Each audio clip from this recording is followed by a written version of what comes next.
Bien le bonjour à tous les passionnés d'histoire ancienne. Lorsque la vie reprendra son cours normal et que les enfants retourneront à l'école, je me plongerai dans l'étude fascinante des pyramides chinoises. Je mènerai également des recherches approfondies sur l'antique cité néolithique de Ximo, nichée au nord de la Chine. Avant sa découverte officielle, les habitants connaissaient de l'existence de murs en ruine imposants à Ximo. Beaucoup pensaient qu'il s'agissait des vestiges de la Grande Muraille de Chine. Mais les fouilles ont révélé une toute autre réalité. Des fragments de jade précieux ont commencé à émerger, une pierre qui n'était pas originaire de la région et qui devait provenir d'environ 1600 km de là. Il est fascinant de se demander pourquoi cette découverte a eu lieu précisément dans cette région du nord de la Chine.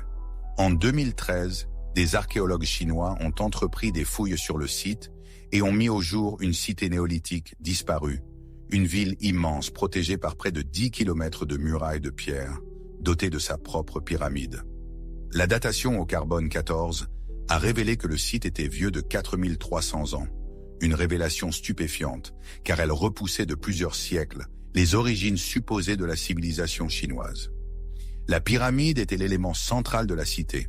Elle dominait l'ensemble et les découvertes indiquent que sa plateforme servait de résidence à l'élite de l'époque, qui vivait séparée du reste de la population. Une situation qui n'est pas sans rappeler le monde actuel. L'emplacement stratégique de la ville et de sa pyramide monumentale assurait aux élites une protection optimale contre les attaques potentielles. L'ampleur de cette cité révèle la sophistication et la hiérarchie d'une civilisation disparue, offrant une nouvelle perspective sur les débuts de la Chine. À l'intérieur de cette pyramide culminant à 70 mètres de hauteur, les experts ont mis au jour des peintures murales et des artefacts précieux, contrastant avec la sobriété des pyramides égyptiennes. Ils ont découvert 70 sculptures en pierre représentant des serpents, des créatures monstrueuses et des hybrides mi-humains, mi-animaux, évoquant l'art de l'âge du bronze en Chine. Une guimbarde, le plus ancien instrument de musique de ce type jamais trouvé en Chine, ainsi qu'une anche utilisée pour un instrument à vent, témoignent de l'importance de la musique dans la vie quotidienne de cette civilisation. Cependant, sous un mur, une découverte macabre attendait les archéologues. 6 fosses contenant 80 crânes humains, disposés avec soin, suggérant des décapitations rituelles. L'école, ravagée par les flammes et marquée par des impacts, laissait initialement penser à l'œuvre de prisonniers de guerre, peut-être des soldats ennemis. Cependant, une analyse plus approfondie révéla une toute autre histoire.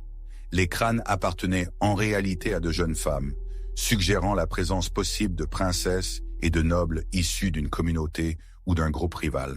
Aucun squelette complet ne fut découvert. Selon Li Min, chercheuse à l'Université de Californie, l'ampleur de la violence rituelle à Xiumao était sans précédent dans la Chine ancienne.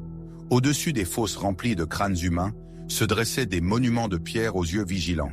Des monuments ornés de milliers de fragments d'une pierre de jade éclatante. Selon les experts, cette partie de la cité antique était un lieu sacré, un espace destiné à projeter la puissance de l'élite Xiumao, qui résidait au sommet de la pyramide. Une question obsédante demeure. Ces femmes, qui ont tragiquement perdu la vie, furent-elles offertes en sacrifice aux dieux? Ont-elles péri lors d'un rituel important, une cérémonie marquant la fondation même de la ville? Ou étaient-elles, plus prosaïquement, des prisonnières d'un groupe rival?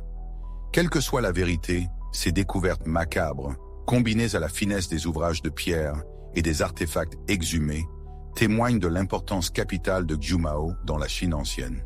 Et ce site n'est qu'un seul parmi 70 colonies de l'âge de pierre découvertes dans la région du Shaanxi. Chaque colonie était une sorte de satellite de Xiumao, ce qui laisse supposer que Xiumao fut jadis la capitale de cette région. Dans les brumes du temps, une pratique glaçante émerge de la Chine ancienne, le sacrifice humain. Les Xiumao, ancêtres énigmatiques, pourraient avoir initié ce rituel macabre. Plus tard, la dynastie Shang, florissante entre 1600 et 1046 avant Jésus-Christ, perpétua cette coutume sinistre. Imaginez pendant des siècles la région résonnant des échos de ces cérémonies funestes. L'influence des Xiumao, tel un héritage obscur, se serait transmis à travers les âges, marquant l'histoire de la Chine d'une empreinte sanglante.